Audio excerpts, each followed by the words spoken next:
Hi everyone, welcome back to Nasedyanka, the channel where I talk about Bulgarian history, uh, culture, tradition, and faith. So this is beginning episode 19. And for those of you who follow my channel, you probably have noticed that I do exactly this. I create a specific episode after a particular, whatever the chronology of the number is, and then I add series, parts 1, parts 2, 3, 4, and so forth and so forth, as time goes. So this is going to refer to the connection between ancient Bulgarians and the continent of the Americas.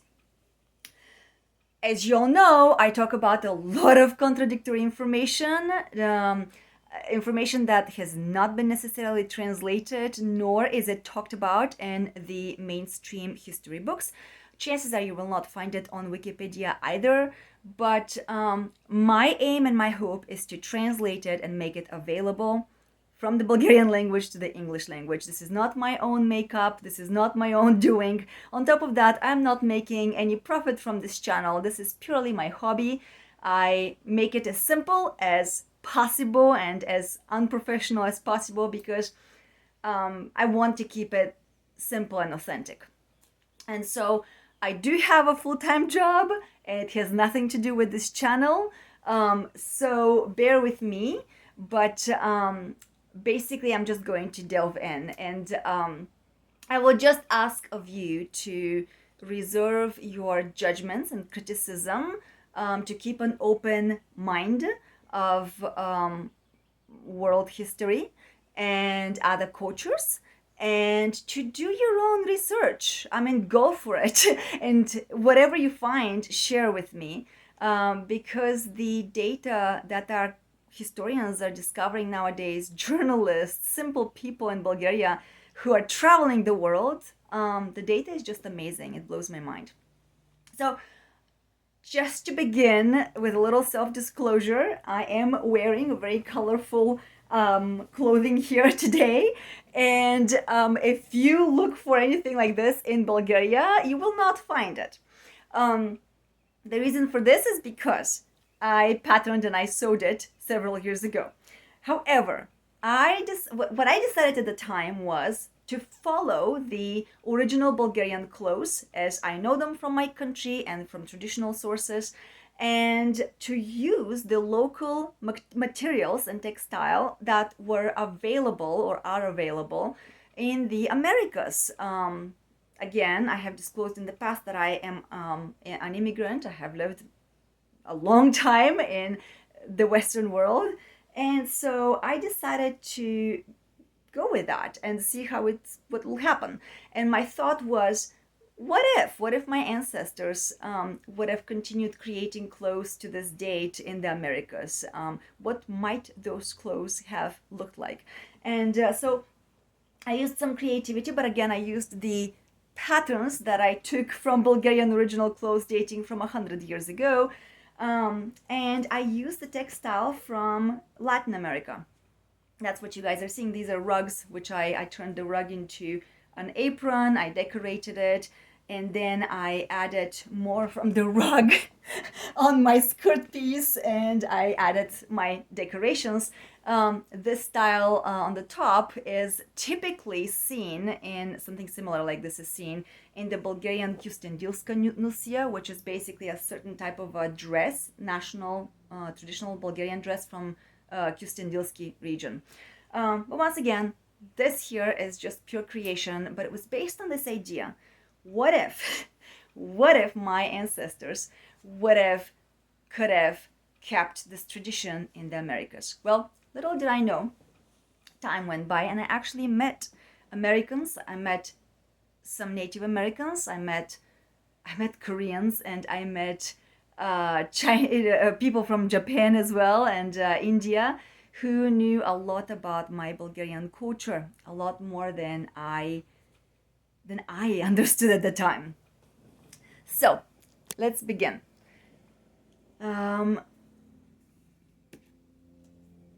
Here, I will just plunge in with a little bit of pre-story. So legends. There are legends from all around the world, and Bulgarian legends in particular tell us that ancient Bulgarians were a highly civilized and advanced culture. They were people who were knowledgeable and they were skillful in the realms of building, working on metal, astrology, mathematics, crafts, spirituality, weaving, and so forth and so forth and so forth. They were brave and courageous. They were very strong, and indeed, many ancient foreign authors have described them in this very same way. So mainly love and reverence for divinity, for the essence of being, divine life, was their focus or their guiding point. People say that they were not afraid to travel, and as a matter of fact, I've mentioned in previous episodes, wherever Bulgarians traveled, they established by tradition a country with a capital, or we call them states with capitals, because ultimately all of those countries or states, kingdoms, they were kingdoms, spoke the same language, shared the same traditions, the same ways of lifestyle, and so forth. So they also traveled by sea. And naturally, wherever the Bulgarians passed, they left their mark. And the very name Bulgarian, comes from Bulg, which is the root, and then Ari, which means light or enlightened. Now, Bulgarians are the earliest European culture, and it makes sense that they are also, white Europeans, but that really doesn't necessarily have to be the color, because we're a whole mix. We have mixed with other peoples as well, but the emphasis here is on the knowledge and the understanding, hence enlightenment. I know that many people tend to jump into racist colors, but I want to remark and at least leave that with you guys. This is not about that, because Bulgarians, as a matter of fact, were also the people of colors, and so all colors, I'll just leave it with that. Colors were they're part of our tradition, accepted basically. So in this way, the ancient Bulgarians made, the Bulgarians' mode of operation was to leave a city in the lands that they would touch, and that was their mark of light. Whatever Bulgarians would touch, they would leave knowledge, they would leave architecture, they would leave lifestyle, and languages included as well. So a lot of the people around the world still preserve some of the ancient Bulgarian words, which we actually still have in our days in Bulgaria. On top of all of this, the ancient Bulgarians left not only cities, but also meaningful megalithic constructions, including pyramids. They developed agriculture and animal husbandry, mining and metal casting, seafaring skills, salt mining, herbalism, medicine, and other practices in the East that spread in the East, but also came to the Americas. Later, in the Orthodox Christian Church would clarify that the true union with God is indeed theosis, even though in ancient Bulgarian language there are a lot of similarities in the language with yog or yoga or Ayurveda, the medicine, medical practices that some of the Eastern cultures know. But I also want to draw your attention to this. No matter how we are presented with those practices in our age and time nowadays, I invite you to be highly suspicious of what has been transmitted to us, because thousands of years ago, when Bulgarians used those practices, they didn't rely on the superstitious or the altered ways of meaning that we nowadays tend to look at them. And I'll give you some more examples later. So basically, wherever the ancient Bulgarians set foot, the ancient Bulgarians were respected, they were revered. And what is important here to note is that they actually were perceived by the local tribes and peoples as gods many times. So the note here that I want to include is be in particular, I want to invite you to use your critical thinking. When we talk about polytheistic religions, I have a question here. Could it be that polytheistic religions rely on something that has to do with historical facts? Just because people has advanced knowledge and skills, and just because they are, we say enlightened, but that's not a superstitious thing. If thousands of years ago these people knew how to work on metal, but other local people had no clue how to deduce metal from the earth, they appeared as deities to those other people. And so, in the case of ancient Bulgarians, there are records from around the world where the locals called the Bulgarians gods. Are we gods? Lord have mercy, no. We're simple, normal human beings. But you can imagine, even nowadays, scientific knowledge could seem as something extraordinary to people who have never gone to school and who probably lived, in very secluded areas. And that's, again, not to compare intellect, because they can be very high and smart, in intellect, high in knowledge based on their region.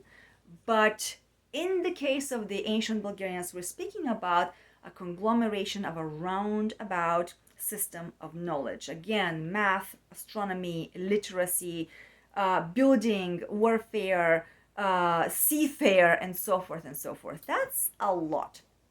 So what becomes curious nowadays is that the people around the world keep legends about the greatness of those ancient Bulgarians. They describe them as strong, tall, light-skinned, blonde or even reddish hair. They even call them the giants with blue or green eyes, who imparted their divine wisdom onto their local fellows. So, but did you know that to this date in the Americas, the legends about these ancient Bulgarian giants or giant gods are actually still living? And we will compare later in the follow-up subsequent parts of this episode some very peculiar Bulgarian traditions, dances, and festivals that happen to be exactly the same, again coinciding with Latin American festivals and words and names of those. So if you guys remain patient, I will catch up with that material later.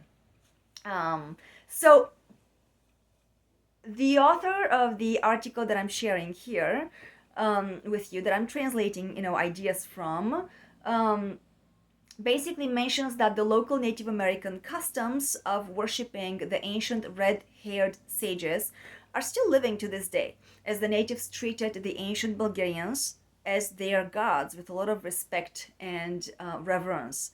They have indeed preserved the cult of worshipping the ancient Bulgarians even to this date. This can easily be seen in the natives' traditional clothing color, particular style, color combinations, which are imitating those of the Bulgarians. And I will show you pictures in part 2 of those. The decorations around their heads also and their bodies are very similar, if not exact copies of what we Bulgarians put on our heads. We wear lots of flower wreaths around our heads for women, but also guys will wear flower decorations, feathers, dry herbs, also flowers around or coins around our bodies. So the men in certain places adorn their heads in Latin America or in the Americas with straws or with yarn that's been dyed in the red color, resembling the red hair of their ancient, again, giant gods. They're Bulgarians, because the color red and dyeing yarn in red is a very old, thousands years of old Bulgarian tradition. We still do that to this day. If you check the original website of the author, again, that I'm sharing in the comment section, you will be able to also see on her website different websites, including a video of some of those people in the Americas. Another site that strikes the eye of a Bulgarian who would watch that film, actually, from this website, is like basically based on the amazing similarity of the pre-Columbian stone cities with the Bulgarian stone walls and buildings. One such building is said to be left in China. The China Wall was built for that. But in particular, when we talk about specific buildings that the Bulgarians used to build, that Bulgarians used to create, we have some sites of that in Bulgaria, and they again coincide with the natives, or with the native people of the Americas. So, to talk a little bit about what is known of the pre-Columbian civilization of the American continent here, I'll just mention, again, based on this article, first, that the first known pre-Columbian civilization in Mesoamerica on the territory of present-day Mexico was that of the Olmeca people, Olmecs. It dates back to 1500, so 1500 BC, until 400 BC. Well, it is largely believed that the Olmec civilization influenced all of the other ancient civilizations of America, the Mayans, the Aztecs, the Incas, and so forth and so forth. So, now notice this. As we know from previous episodes on ancient Bulgarians, my ancestors had the habit of developing cities and countries along with their capitals alongside rivers, or the deltas of rivers, because the soil was so rich, oily, greasy, meek, soft, that it made it easier to grow cultures there. So, well, the word Olmeki is actually a Bulgarian conjugation, a Bulgarian combination of two words. Ol is olio, it's oil, and meki is also soft. It can also be related to Mecca. But in general, if we just stick to the modern day Bulgarian language words, which again date from a long time ago from my ancestors, it literally is composed of two words, oil and soft. And it just flows with the Bulgarian word and the Bulgarian tradition, age-old tradition of building the Bulgarian settlements alongside the rivers where the soil is oily and soft. In addition to this, many of the ancient Bulgarian cities were named after the soil on which they were built, due to the agricultural main livelihood of those people. So you can see a most stark example nowadays of Bulgaria as we know her nowadays, because Bulgaria nowadays is built, it was the Danube River Bulgaria, and we still have our Danube River, and we were called the Danube Bulgaria. It was one of many. But there was another Bulgaria, and I'll talk about that in the future. I just can't cover everything, right? We have to go slowly. I have to go slowly. But there is another one that was called the Volga Bulgaria, and it was built once again along the river delta of the Volga River. But there was also, there are traces. Nowadays, people are talking more and more and finding traces that Bulgarians have left marks in Egypt by the Nile River, Tigris and Euphrates rivers, deltas, and many more. So, the author of this article speculates that the word Olmeca must be the name which, in all probability, relates to the soft and fertile alluvial soil, greasy and sticky like oil, in the river delta of that region. So I will stop here, and I will invite you to digest and ponder this information, because it tends to be a lot, especially again if it's not broadcasted in the mainstream media and sources. Nonetheless, people like Ivan Trenev and I've read Pavel Serafimov, and I've included those in other episodes as well, like references. They have gone a lot more in depth than even myself. Of course, I'm using a lot of their research to share with you guys. But many of those researchers and historians nowadays in Bulgaria and around the world travel the world, and they share that they find ancient scriptures, ancient books, ancient encyclopedias, ancient maps, all of which coincide and bear the same data, that the name Bulgaria of the Bulgarians was broadcasted. It was known throughout the entire world. So I will leave you with that. In the following part 2 of this episode, we're going to talk about the stone megaliths and the connection with the clothing between Bulgarian clothing and the Native Americans' traditional clothing. We'll see some, again, stark similarities and amazing, amazing bridges and connections. So I would be interested in hearing if you guys know of more information that pertains to what we're talking about here, or if you have any questions, please feel free to leave comments. I hope that this finds you well, and I wish you a good rest of the day. Thank you. Bye bye.